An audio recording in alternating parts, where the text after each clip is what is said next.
एक छोटे से गांव में एक मछुआरा रहता था जिसका नाम विजय था। विजय बहुत ही ईमानदार था और वो हमेशा सच बोलता था। विजय हर रोज सुबह जल्दी उठकर समुद्र में मछली पकड़ने जाता था। वो अपनी नाव में बैठकर समुद्र में जाता था और वहाँ से मछलियाँ पकड़कर वापस आता था। एक दिन विजय ने समुद्र में एक बड़ी मछली देखी। वो मछली बहुत ही बड़ी और सुंदर थी। विजय ने सोचा कि वो इस मछली को बेचकर बहुत पैसे कमा सकता है। ये मछली तो बहुत बड़ी है, मैं इसे बेचकर काफी पैसे कमा सकता हूँ। लेकिन जब विजय ने मछली को अपने नाव में रखा तो उसने देखा कि मछली के पेट पर एक छोटा सा बैग चिपका हुआ है। विजय ने बैग को खोला और उसमें देखा कि उसमें एक पत्र है। ये क्या है? एक पत्र? लेकिन कोई एक मछली के साथ पत्र क्यों चिपकाएगा? इसे पढ़कर देखता हूँ, इसके अंदर क्या लिखा है। विजय ने पत्र को पढ़ा और उसने देखा कि ये मछली किसी व्यक्ति की है जो एक रहस्यमय संदेश छोड़ गया है। पत्र में लिखा था, जो कोई भी इस मछली को पकड़े वो इसे संभाल कर रखे। ये मछली किन्हीं गलत हाथों में न जाने पाए। लेकिन एक बात का ध्यान रखना, इस मछली को हासिल करने के लिए बहुत से बहुरूपिये आएंगे। तुम ये उसी को देना जो इसका असली मालिक हो। विजय ने सोचा कि इस पत्र का भला क्या मतलब हो सकता है। विजय ने सोचा कि वो इस मछली को वापस करने की कोशिश करेगा, लेकिन वो नहीं जानता था कि ये मछली किसे वापस करनी है। वो इस मछली को अपने गांव में ले आया और उसने अपने दोस्तों से पूछा कि क्या वे इस मछली के बारे में कुछ जानते हैं। अरे नहीं, हम इस मछली के बारे में कुछ नहीं जानते और तुम्हें भी इस मछली को अपने पास नहीं रखना चाहिए। तुम इससे किसी खतरे में पड़ सकते हो। तुम इसे वापस समुद्र में छोड़ आओ। विजय को भी अपनी दोस्तों की बातें ठीक लगी और वो अगले दिन उस मछली को समुद्र में छोड़ने के लिए चला गया। लेकिन उसने मछली को जैसे ही समुद्र में डाला तो मछली रोने लगी। तुम मुझे यहाँ छोड़कर मत जाओ, मेरी जान को खतरा है। अगर तुम मुझे यहाँ छोड़कर चले गए तो मुझे कोई भी मार सकता है। मैं तुमसे विनती करती हूँ, तुम मुझे अपने साथ ले चलो। देखो मछली, मैं तुम्हें अपने साथ तो ले जाऊंगा, लेकिन अगर इस चक्कर में मैं किसी खतरे में पड़ गया तो क्या होगा? और मुझे कुछ हो गया तो मेरे बूढ़े माता पिता का ध्यान कौन रखेगा? तुम इसकी बिल्कुल भी चिंता मत करो विजय, तुम्हें कोई नुकसान नहीं होगा। बस तुम मुझे यहाँ से अपने साथ ले चलो। मछली की बातें सुनकर विजय उस मछली को अपने साथ ले आता है और अपने घर के एक मटके में वो उसे रखकर सो जाता है। अगली सुबह विजय ने देखा कि उसके घर के बाहर एक अजीब सी गाड़ी खड़ी है। वो गाड़ी बहुत बड़ी और अजीब सी थी। विजय ने अपने घर से बाहर निकलकर देखा कि उस गाड़ी में एक आदमी बैठा है। वो आदमी बहुत बड़ा और अजीब सा था। ये आदमी कौन हो सकता है? और ये मेरे घर के बाहर क्या कर रहा है? विजय उस आदमी की गाड़ी के पास गया। तभी वो आदमी गाड़ी से निकलकर विजय को घूरने लगा। आप कौन हैं? और आप हमारे घर के बाहर अपनी गाड़ी क्यों रोकी है? माफ करना, मैंने आपके घर के बाहर अपनी गाड़ी रोकी है। मैं तो बस आपकी मछली के बारे में जानना चाहता हूँ। कौन सी मछली? मैंने तो आज तक बहुत सारी मछलियां पकड़ी है, लेकिन आप किस मछली के बारे में जानना चाहते हैं? मैं उस मछली के बारे में बात कर रहा हूँ जो आपने कल पकड़ी थी। आप कैसे जानते हैं कि कल मैंने कौन सी मछली पकड़ी थी? मैं आपके बारे में बहुत कुछ जानता हूँ विजय। आप मुझे बताइए, क्या आप उस मछली को मुझे देंगे? देखिए, मैं उस मछली को आपको नहीं दे सकता। मैं तो जानता भी नहीं कि आप कौन हैं। मुझे आप उस मछली के असली मालिक तो नहीं लगते और मैं उस मछली को उसके असली मालिक को ही दूंगा। विजय, आप बहुत बड़ी गलती कर रहे हैं। उस मछली को मुझे देना आपके लिए बहुत ही जरूरी है। क्यों? क्या होगा अगर मैं उस मछली को आपको नहीं दूंगा तो? अगर आप उस मछली को मुझे नहीं देंगे तो आपको बहुत बड़ा खतरा होगा। लेकिन अगर आप उस मछली को मुझे दे देंगे तो मैं आपको बहुत बड़ा इनाम दूंगा। विजय ने सोचा कि उसे क्या करना चाहिए। वो उस आदमी को नहीं जानता था, लेकिन वो जानता था कि उसे उस मछली को किसी को नहीं देना चाहिए। लेकिन वो आदमी बहुत खतरनाक लग रहा था। देखिए, मैं नहीं जानता कि आप कौन हैं और आप उस मछली को क्यों लेना चाहते हैं।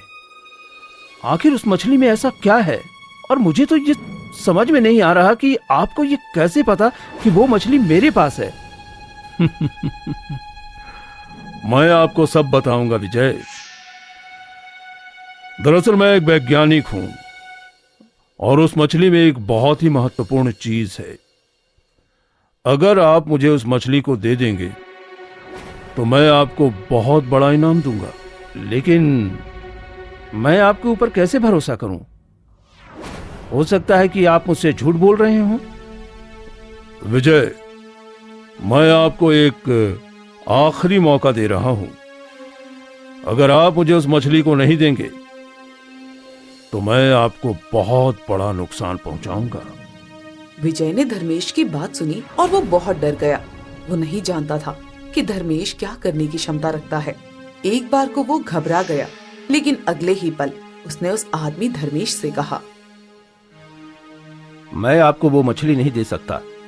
आपको जो करना है आप कीजिए, लेकिन मैं आपकी धमकियों के डर से इस मासूम मछली को किसी गलत हाथों में नहीं दे सकता।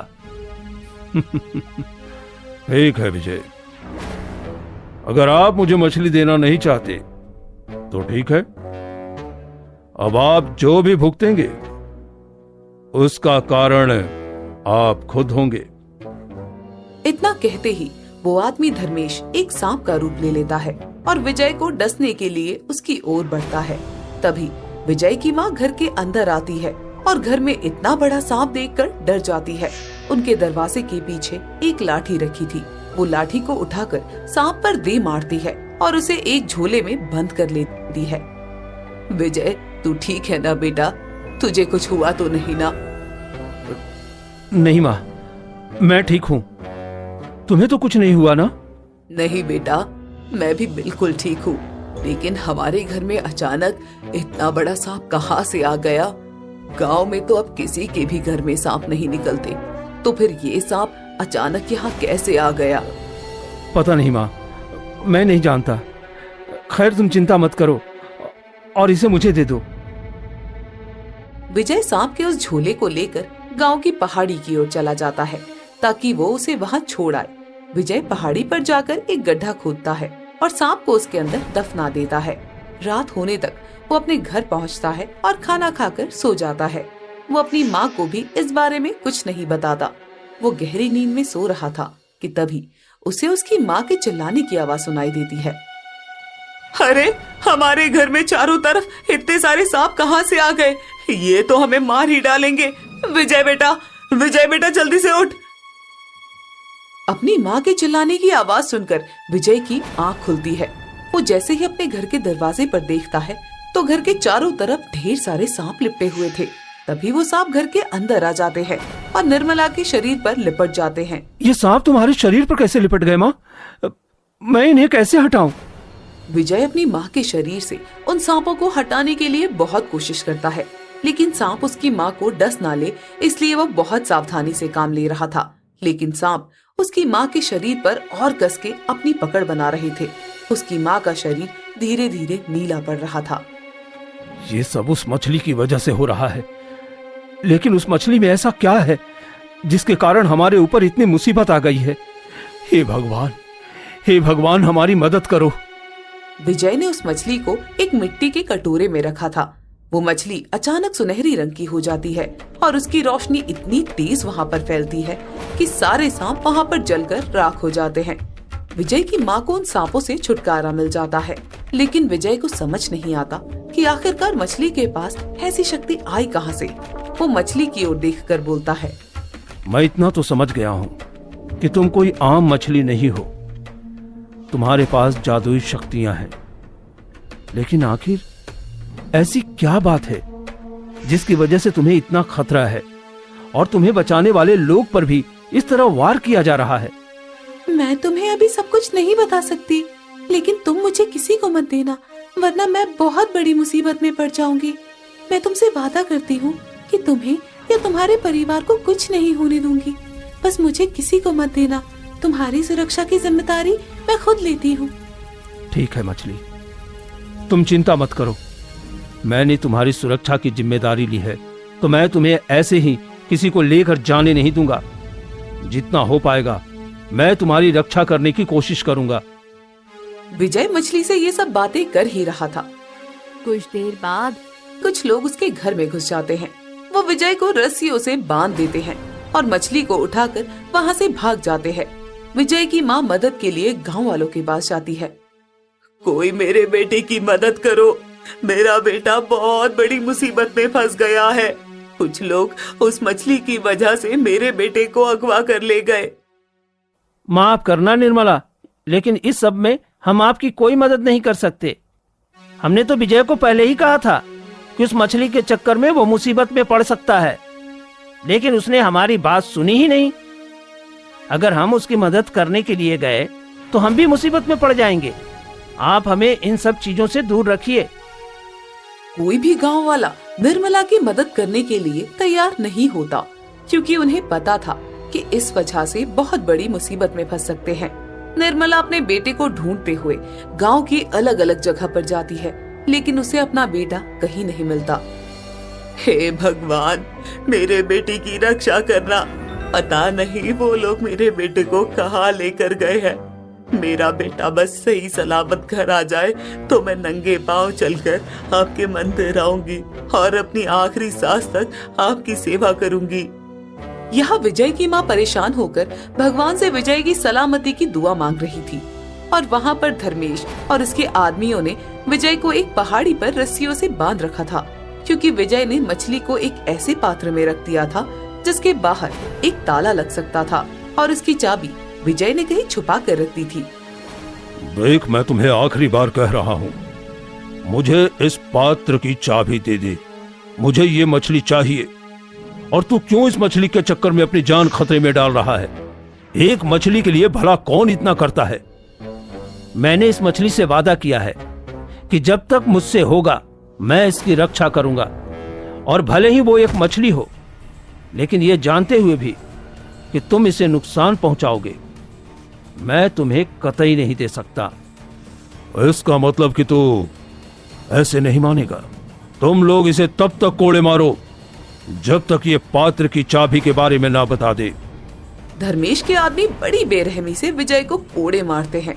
कोड़े की मार से विजय जोर जोर से चिल्लाता है कि तभी उस पात्र से मछली की आवाज आती है। मैं तुम्हें चेतावनी दे रही हूँ धर्मेश, विजय को छोड़ दो, वरना तेरे लिए ठीक नहीं होगा। बस एक बार मेरी सारी शक्तियाँ मुझे मिल जाए तो मैं इस दुनिया से तेरा नामो निशान मिटा दूंगी। ये सब तुम्हारा ख्याल है, क्योंकि वास्तव में तो ऐसा अब कभी नहीं होने वाला। एक बार को मैं तुम्हें तुम्हारा रूप वापस दे सकता हूं, लेकिन तुम्हारी शक्तियां कभी तुम्हें वापस नहीं मिलने दूंगा, समझी? तो जैसा बेईमान इंसान एक सच्चे इंसान से कभी नहीं जीत सकता। अब तेरी हार का समय बहुत पास आ गया है। मुझे इंतजार है तेरा हारा हुआ चेहरा देखने का। तूने मेरे साथ बहुत गलत किया है। अब इन बातों का कोई महत्व नहीं है। तुम्हारे साथ वही हुआ जो होना चाहिए था। बस एक बार तुम्हारे पात्र की चाबी मुझे मिल जाए, उसके बाद तो मैं तुम्हें नष्ट कर दूंगा, और एक बार अगर तुम नष्ट हो गई तो फिर तुम्हारे पुनर्जीवित होने का कोई मार्ग नहीं बचेगा। धर्मेश को उस मछली से बहुत बड़ा खतरा था, इसलिए वो चाहता था कि वो जल्दी से जल्दी उस मछली को मार डाले, लेकिन इतने कोड़े खाने के बाद भी विजय उन्हें चाबियों के बारे में कुछ नहीं बता रहा था। तब धर्मेश ने कहा, मैंने तुम्हें बहुत मौके दिए, लेकिन अब मैं तुम्हें और मौका नहीं दूंगा। या तो तुम इस बार ये बता दो कि इस पात्र की चाबी कहाँ है, वरना मरने के लिए तैयार हो जाओ। यदि तुम मुझे मारना चाहते हो तो मार डालो, लेकिन मैं तुम्हें ये तो बिल्कुल नहीं बताऊंगा कि मैंने पात्र की चाबी कहां छुपाई है। अगर ऐसी बात है तो फिर ठीक है, अपनी आखिरी सांस ले लो, मार डालो इसे, अबे हमारे किसी काम का नहीं है। धर्मेश के आदमी विजय को इतनी बुरी तरह पीटते हैं कि वो अधमरा हो जाता है, लेकिन वो चाबी के बारे में उनको नहीं बताता।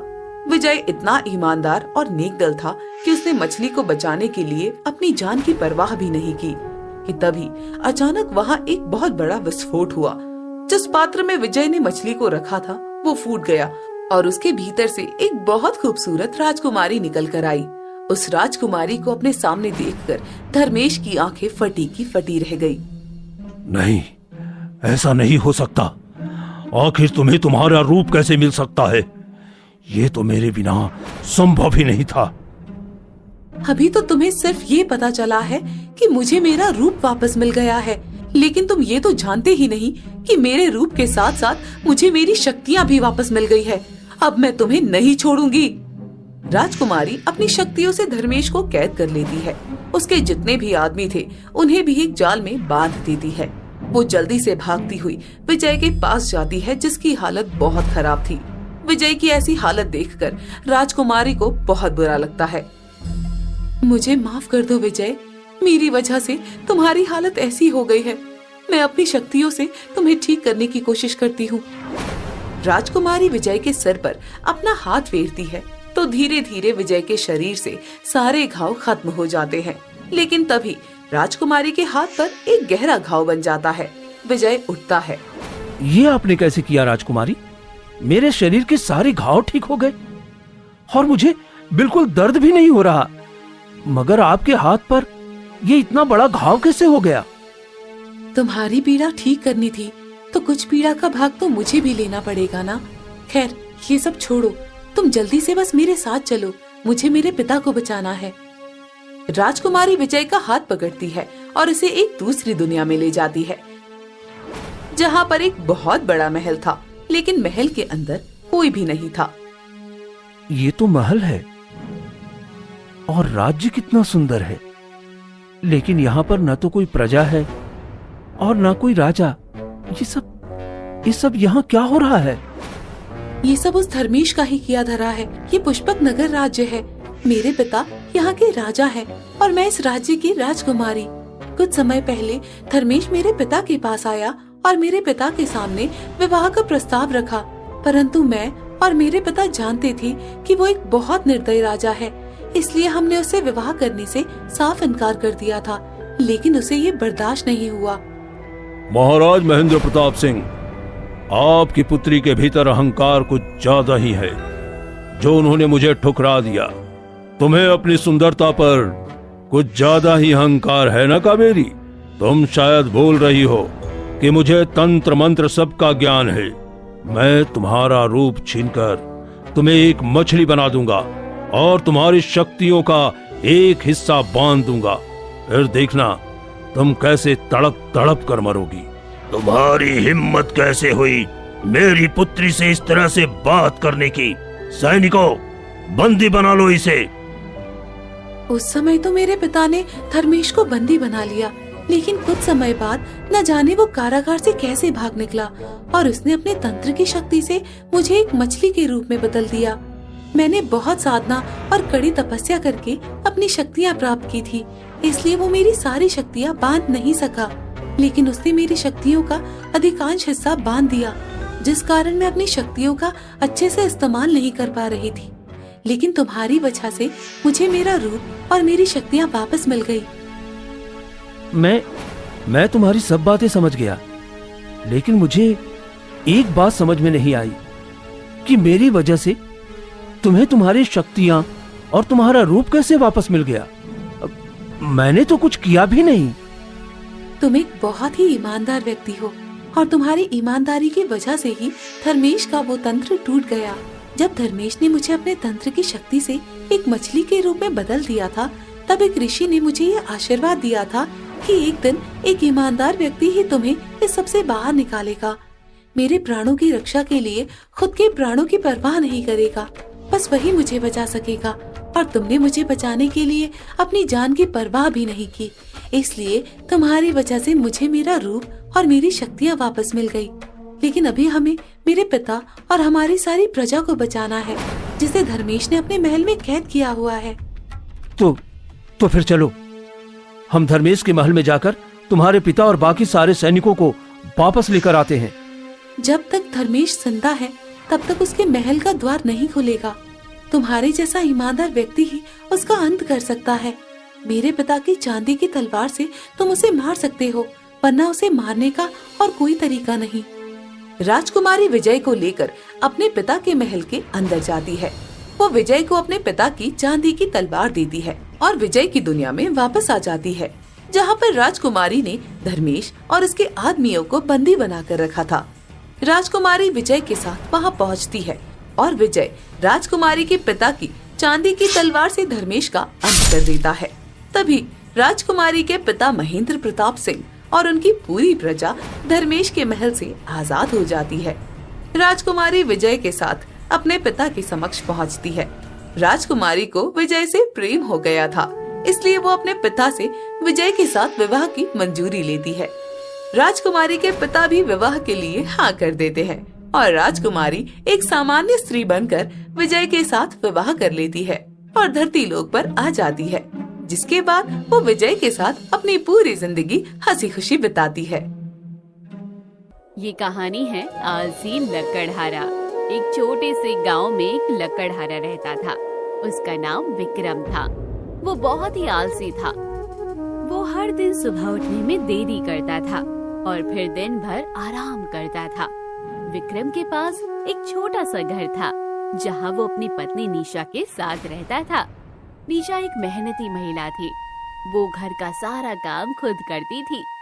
वो विक्रम को हमेशा कहती थी कि वो अपना काम करे, लेकिन विक्रम कभी नहीं मानता था। एक दिन गांव के सरपंच ने विक्रम को बुलाया और कहा, विक्रम, तुम्हारी लकड़ी काटने की क्षमता बहुत अच्छी है, लेकिन तुम आलसी हो। अगर तुम अपना काम ठीक से करोगे तो मैं तुम्हें एक बड़ा ऑर्डर दूंगा। सरपंच जी, मैं समझता हूँ कि मैं आलसी हूँ, लेकिन मैं अपना काम करने की कोशिश करूंगा। मैं जानता हूँ कि मेरे पास लकड़ी काटने की क्षमता तो है, लेकिन मुझे लगता है कि मैं अपने काम को लेकर थोड़ा लापरवाह हूँ।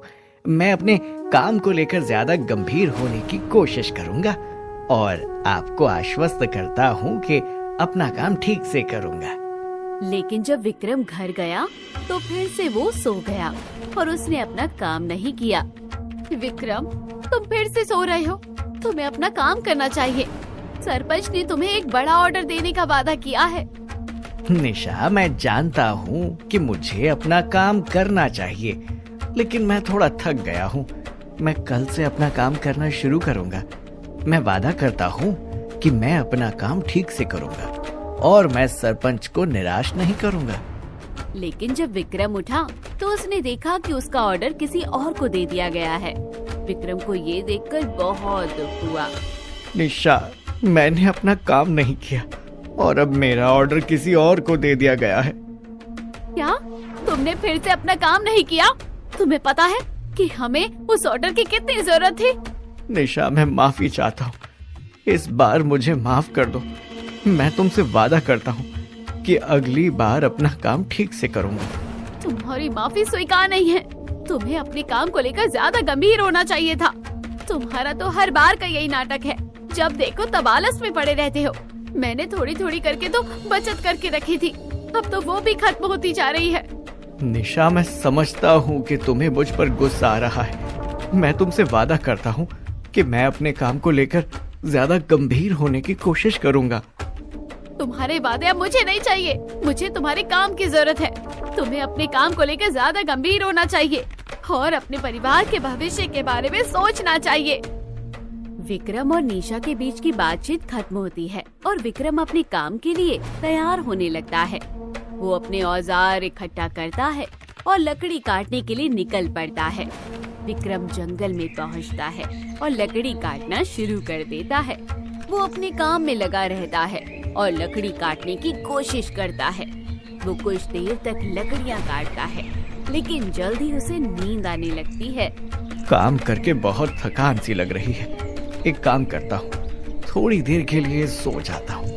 थोड़ी देर सोने के बाद शरीर में थोड़ी चुस्ती आ जाएगी, फिर काम करूँगा। विक्रम एक पेड़ के नीचे जाकर लेट जाता है और जल्दी सो जाता है। वो अपने सपनों में खो जाता है और अपने काम के बारे में भूल जाता है। जब विक्रम की आँख खुलती है तो वो देखता है कि रात हो गई है। वो अपने आसपास देखता है और पाता है कि वो अकेला ही है। वो सोचता है कि मैं कितनी देर सोया हूँ और अब मेरा काम कैसे पूरा होगा। अरे रात हो गई, मैं कितनी देर सोया हूँ, अब मेरा काम कैसे पूरा होगा। घर पर जाकर निशा को ये बताऊंगा तो वो मुझ पर बहुत गुस्सा करेगी। एक काम करता हूँ, थोड़ी सी लकड़ियाँ काट लेता हूँ तो निशा को थोड़ी संतुष्टि हो जाएगी। विक्रम जल्दी से उठता है और अपने औजार इकट्ठा करता है और सोचता है कि मैं अभी भी अपना काम पूरा कर सकता हूँ। वो लकड़ी काटने लगता है और अपने काम में लग जाता है। चलो अब मैं जल्दी से थोड़ी सी लकड़ियाँ काट लेता हूँ। घर जाकर निशा को बताना होगा कि मैंने अपना काम पूरा कर लिया है। तभी उसे वहाँ भेड़िए की आवाज सुनाई देती है। वो वहीं रुक जाता है और आसपास अपने देखता है। अरे यहाँ तो भेड़िए की आवाज आ रही है। लगता है रात होते ही जंगली जानवर इस तरफ आ रहे हैं। मुझे जल्दी से यहाँ से निकलना होगा, नहीं तो ये मुझे खा जाएंगे। विक्रम अपने औजार इकट्ठा करता है और वहाँ से जल्दी से निकलने की कोशिश करता है, लेकिन तभी उसे लगता है कि भेड़िए उसके पीछे आ रहे हैं। हे भगवान, लगता है भेड़िए मेरे ही पीछे आ रहे हैं।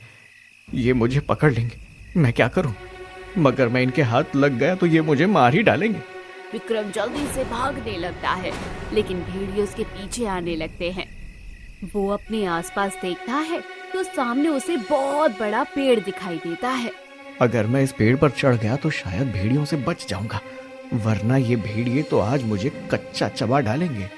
विक्रम पेड़ पर चढ़ने की कोशिश करता है, लेकिन उसके पैर फिसल जाते हैं और वो धड़ाम से जमीन पर जाकर गिरता है और देखता है कि एक खूंखार भेड़िया उसकी आंखों के सामने खड़ा है और उसकी ओर वो बढ़ रहा है। विक्रम की आंखें फटी की फटी रह जाती है। वो अपनी जान बचाने के लिए हाथ पैर मारने लगता है। वो भेड़िए से दूर जाने की कोशिश करता है, लेकिन उसके पैर जमीन पर फिसलने लगते हैं और वो आगे नहीं बढ़ पाता है। हाय हाय, मुझे बचाओ, ये भेड़िया मुझे मार डालेगा। कोई है, मुझे बचा लो वरना मुझे ये मार डालेगा। विक्रम की आवाज जंगल में गूंजती है, लेकिन उसकी मदद करने के लिए कोई नहीं आता। भेड़िया अपनी लाल चमकती आंखों से विक्रम को देखता है। लगता है अब मैं नहीं बच पाऊंगा। ये सब मेरी ही गलती है। अगर मैं आलस के चक्कर में दिन में नहीं सोता तो ऐसा कुछ होता ही नहीं। विक्रम भगवान का नाम लेकर डर के मारे आंख बंद करके वहीं बैठ जाता है, क्योंकि उसके पास अब कहीं जाने का रास्ता नहीं बचा था। भेड़िया घुर्राने लगता है और विक्रम को अपने पंजे में दबाने की कोशिश करता है। विक्रम अपनी जान बचाने के लिए भागने लगता है, लेकिन भेड़िया उसके पीछे आने लगता है। भेड़िए की गुर्राहट जंगल में गूंजती है। तभी एक आदमी ने भेड़िए की गुर्राहट सुनी, जो जंगल के पास से गुजर रहा था। वो आदमी विनोद नाम का एक अनुभवी शिकारी था। ये तो मुझे भेड़िए के गुर्राने की आवाज सुनाई देती है, लेकिन भेड़िया ऐसे तभी गुर्राता है जब वो किसी इंसान का शिकार करने वाला होता है। लगता है कोई मुसीबत में है, मुझे चलकर देखना चाहिए।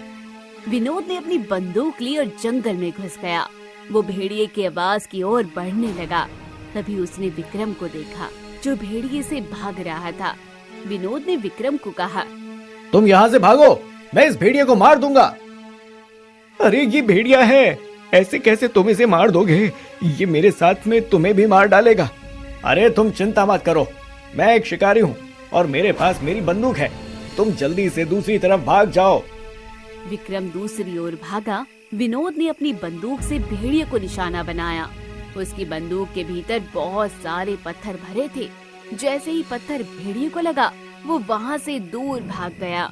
विक्रम ने राहत की सांस ली और विनोद की ओर मुड़कर कहा, धन्यवाद, आपने तो मेरी जान बचाई। अगर आप आज सही समय पर नहीं आते तो ये भेड़िया तो मुझे मार ही डालता। कोई बात नहीं, ये मेरा कर्तव्य है। वैसे तुम ठीक तो हो ना? हाँ मैं ठीक हूँ, लेकिन मैं ये जानना चाहता हूँ कि आपकी बंदूक में पत्थर क्यों थे? आमतौर पर बंदूक के अंदर तो गोली होती है, लेकिन आपकी बंदूक के अंदर पत्थर, ये तो काफी विचित्र बात लगती है। ये बात थोड़ी विचित्र तो है, लेकिन मैंने अपनी बंदूक में पत्थर इसलिए भरे थे क्योंकि मैं जानता था कि भेड़िया बहुत खतरनाक हो सकता है। मैंने सोचा कि अगर मैं उसे गोली मारूंगा तो वो जान से मर जाएगा, और अपने हाथों से मैं किसी की जान नहीं लेना चाहता। भले ही मैं एक शिकारी हूं, लेकिन मैं सिर्फ लोगों को बचाने के लिए जानवरों को इस पत्थर वाली बंदूक से मारता हूं और किसी भी जानवर को नुकसान नहीं पहुंचाता। विक्रम ने विनोद की बुद्धिमत्ता की प्रशंसा की और कहा, आप तो वास्तव में अनुभवी शिकारी हैं, लेकिन आपको शिकारी कहना गलत होगा, क्योंकि शिकारी तो वो होता है जो जानवरों का शिकार करता है, लेकिन आप तो बस उन्हें डराकर भगा देते हो ताकि लोगों की रक्षा हो सके।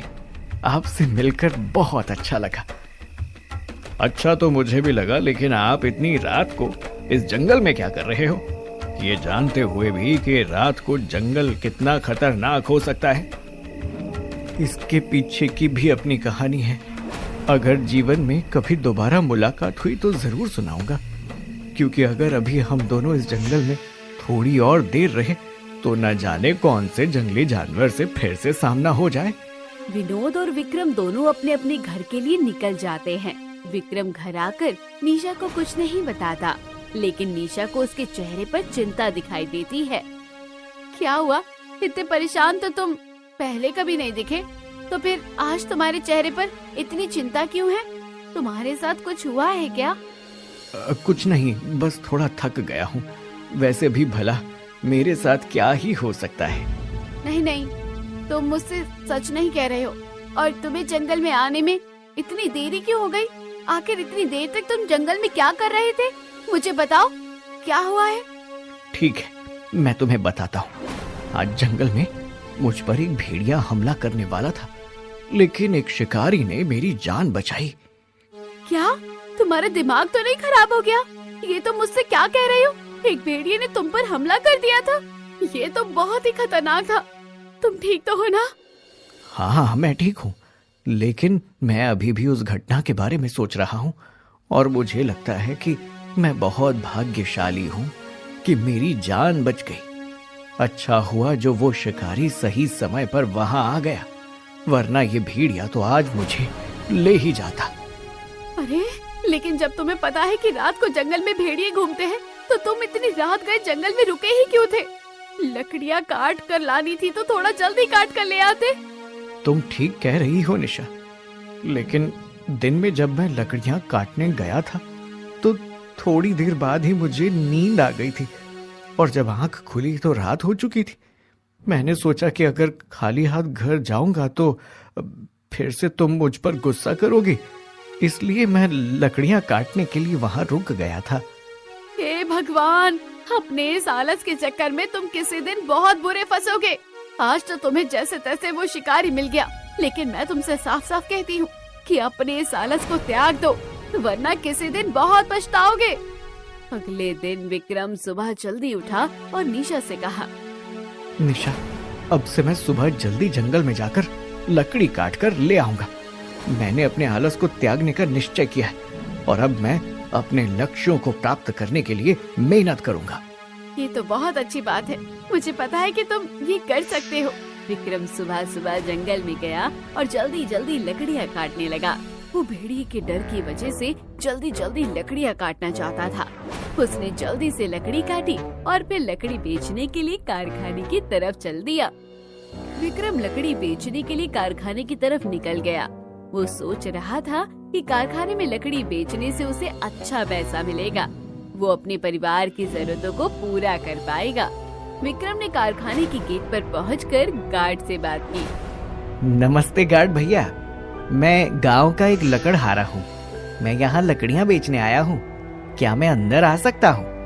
हाँ आइए, मैं आपको मैनेजर से मिलवा देता हूँ। गार्ड विक्रम को मैनेजर के पास ले गया। मैनेजर ने विक्रम से बात की।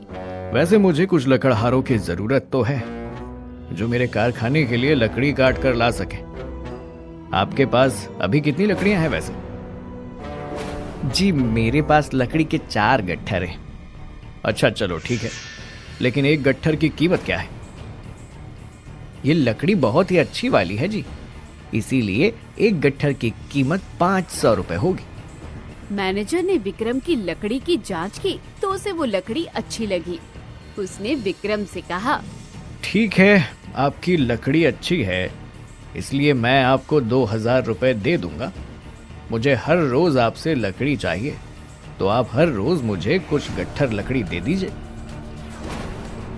ठीक है जी, मैं हर रोज आपको लकड़ी के कुछ गट्ठर ला दिया करूंगा, लेकिन जिस तरह आपने आज मुझे आज के पैसे दिए, वैसे ही हर रोज के पैसे उसी दिन दे देना। हाँ हाँ, तुम उसकी बिल्कुल चिंता मत करो, तुम्हारे पैसे समय से तुम्हें मिल जाया करेंगे। विक्रम पैसे लेकर घर की ओर चल दिया। वो बहुत खुश था। वो मन ही मन सोच रहा था कि जब वो ये पैसे निशा को देगा तो वो कितनी खुश होगी। जब वो घर पहुंचा तो निशा ने उसे देखा और पूछा, क्या हुआ विक्रम, तुम्हारे चेहरे में इतनी खुशी क्यों है? लगता है तुम्हारा आज काम अच्छा हुआ है। हाँ निशा, मैंने लकड़ी बेच दी और मैनेजर ने मुझे 2000 रुपए दिए। अब मैं रोजाना लकड़ी बेचने जाऊंगा और हमारे परिवार की जरूरतों को पूरा करूंगा। अब से मैं तुम्हें किसी भी चीज की कोई कमी नहीं होने दूंगा। मैं बहुत खुश हूँ विक्रम कि तुमने अपने आलस को त्याग दिया। तुम भले ही कम भी कमाओगे तो भी मैं खुश रहूंगी, लेकिन तुम फिर कभी पहले की तरह आलसी मत बन जाना। मैं तुम्हारी बातों को हमेशा याद रखूंगा और मैं तुमसे वादा करता हूँ कि फिर कभी आलस नहीं करूंगा। कुछ समय तक तो विक्रम अच्छे से अपना काम करता है। वो हर रोज लकड़ी काटता है और उसे बेचने के लिए कारखाने में ले जाता है, लेकिन धीरे धीरे विक्रम के अंदर फिर से आलस आना शुरू हो जाता है। वो सोचता है कि वो पहले से ही बहुत मेहनत कर चुका है और अब वो थोड़ा आराम कर सकता है। वो अपने काम को टालने लगता है और अपने दिन को आलस में बिताने लगता है। विक्रम की पत्नी निशा ने उसके इस बदलाव को देखा और उसे समझाने की बहुत कोशिश की। विक्रम, तुम्हारे अंदर फिर से आलस आना शुरू हो गया है। तुम्हें अपने काम पर ध्यान देना चाहिए। अगर इसी तरह आलस करोगे तो वो मैनेजर तुम्हें हटाकर किसी और लकड़हारे को काम पर रख लेगा। अरे निशा, मैंने बस कुछ दिन की छुट्टी ली है, तुम चिंता मत करो। मेरे अंदर अब बिल्कुल भी आलस नहीं है। मैं बस कुछ दिन आराम करूंगा और फिर से अपने काम पर लग जाऊंगा। लकड़ी काटने में बहुत मेहनत लगती है, इसीलिए मैं काफी ज्यादा थक गया हूँ। विक्रम भले ही निशा से ये सब कह रहा था, लेकिन विक्रम के शब्दों में सच्चाई नहीं थी। वो अभी भी आलस में डूबा हुआ था और उसे काम पर ध्यान देने की कोई इच्छा नहीं थी। कुछ दिन बीते, लेकिन विक्रम लकड़ी काटने के लिए नहीं गया। मैनेजर ने विक्रम की अनुपस्थिति को देखा और एक आदमी को विक्रम के घर भेजा। विक्रम जी, मैनेजर ने आपके पास भेजा है मुझे। वो आपको लकड़ी काटने के लिए कह रहे हैं। बहुत दिन हो गए, लेकिन आप कारखाने में लकड़ी लेकर आए ही नहीं। हमें सामान बनाने के लिए लकड़ी की जरूरत है। अरे क्या बताऊं भैया, इस महीने मेरी तबीयत कुछ ज्यादा ही खराब हो गई है, इसलिए मैं लकड़ी काटने के लिए जंगल में जा ही नहीं पा रहा। अभी भी मेरी तबीयत बहुत खराब है। तुम मैनेजर को कह दो कि मैं इस महीने लकड़ी नहीं ला पाऊंगा। मैं तो अगले महीने से ही काम शुरू करूंगा। ठीक है विक्रम जी, मैं मैनेजर को बता दूंगा। आप जल्दी से ठीक हो जाइए और लकड़ी काटने के लिए आइएगा। आदमी ने मैनेजर को जाकर सब बताया। मैनेजर साहब, विक्रम जी की तबीयत खराब है। उन्होंने कहा है कि वो अगले महीने से काम पर आएंगे। मैनेजर ने आदमी की बात सुनी और सोचा कि विक्रम की तबीयत खराब होने के कारण उसे कुछ समय देना चाहिए। इसलिए मैनेजर ने अगले महीने तक विक्रम का इंतजार किया, लेकिन अगले महीने भी विक्रम लकड़ी काटकर कारखाने में नहीं लाया। मैनेजर ने सोचा कि विक्रम की तबीयत अभी भी खराब होगी, इसलिए उसने फिर से आदमी को विक्रम के घर भेजा ताकि वो उसकी तबीयत के बारे में जानकारी ले सके। आदमी ने विक्रम के घर जाकर दरवाजा खटखटाया, लेकिन इस बार विक्रम ने दरवाजा नहीं खोला। आदमी ने सोचा कि विक्रम शायद घर पर नहीं है। तभी निशा ने दरवाजा खोला। मैंने आपको पहचाना नहीं भाई साहब, आप कौन हैं? क्या आप मेरे पति के कोई जानकार हैं? जी भाभी जी, विक्रम जी जिस कारखाने में लकड़ी बेचने का काम करते हैं, मैं वहीं से आया हूँ। पिछले महीने से उनकी तबीयत खराब है, तो लकड़ी काट कर नहीं दे पा रहे थे, इसलिए मैं पूछने आया हूँ कि उनकी तबीयत कैसी है। क्या?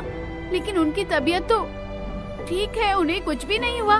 वो तो हर रोज जंगल में जाकर लकड़ियाँ काटने जाते हैं और कारखाने में बेचकर भी आते हैं। उन्होंने कहा कि मैनेजर साहब एक साथ 2 महीने की तनख्वाह देंगे। लगता है आपको कोई गलतफहमी हो गई है। नहीं नहीं भाभी जी, मुझे कोई गलतफहमी नहीं हुई। मैं पिछले महीने भी आपके घर आया था, तो विक्रम भाई साहब ने कहा था कि इस महीने मेरी तबीयत ठीक नहीं है और अगले महीने से काम शुरू करूंगा। लेकिन इस महीने भी वो लकड़ी लेकर नहीं आए, तो इसीलिए मुझे दोबारा आना पड़ा। अच्छा ठीक है, जब वो घर आएंगे तब मैं उनसे बात करूंगी, लेकिन इस बारे में आप मैनेजर को कुछ मत कहना। निशा को कुछ गड़बड़ लगती है, इसलिए वो खुद ही जंगल में पहुंच जाती है। लेकिन जंगल में तो खर्राटों की आवाज आ रही थी। वो आगे जाकर देखती है तो विक्रम गहरी नींद में खर्राटे लेकर सो रहा था। हे भगवान, इसका मतलब ये आदमी हर रोज यहाँ आकर सो जाता है और मुझे लग रहा था कि ये सुधर गया है। अभी बताती हूँ इसे। निशा उसके पास रखे पानी के जग से पानी उसके चेहरे पर डाल देती है, जिससे विक्रम एकदम से हड़बड़ा कर उठता है। अरे बाढ़ आ गई, बाढ़ आ गई, बाढ़ आ गई। अगर बाढ़ आ जाती तो तुम्हें कोई फर्क नहीं पड़ता, आलसी कहीं के। मैं तो यही सोचती थी कि तुम सुधर गए और अब अच्छी तरह अपना काम कर रहे हो, लेकिन जब वो आदमी घर पर आया तब मुझे पता चला कि तुम तो 1 महीने से कोई काम ही नहीं कर रहे हो। अब मैं तुम्हारे साथ नहीं रहूंगी जब तक तुम अपना आलस नहीं त्याग देते। मुझे मेरे मायके में लेने मत आना। क्या? निशा गुस्से में वहाँ से चली जाती है। निशा के जाने के बाद विक्रम सुधरने की कोशिश करता है। अगले दिन वो लकड़ी की गट्ठर लेकर कारखाने में पहुँचता है, लेकिन मैनेजर उसके बारे में सब कुछ जान चुका था, इसलिए उसे काम से निकाल देता है। उसके आलसीपन की खबर पूरे गांव में फैल चुकी थी, इसलिए उसे कहीं भी काम नहीं मिलता। कोई भी उससे लकड़ियां नहीं खरीदता। अपने आलस के कारण वो बिल्कुल अकेला पड़ जाता है। निशा को जब उसकी खबर मिलती है तो वो वापस आती है और उसके साथ मिलकर खुद लकड़ी के खिलौने बनाकर उसे देने लगती है। विक्रम अपना लकड़ी के खिलौने बेचने का काम करता है और फिर कभी आलस नहीं करता, क्योंकि उसे अपने आलस का अच्छा खासा परिणाम जो मिल चुका था। वो अपनी जिंदगी में मेहनत करता है और आलस को सदैव के लिए त्याग देता है। तो दोस्तों, कैसी लगी आपको ये कहानी? कमेंट करके जरूर बताइएगा और चैनल को अभी तक सब्सक्राइब नहीं किया है तो जरूर कर लीजिएगा। मिलते हैं अगली वीडियो में।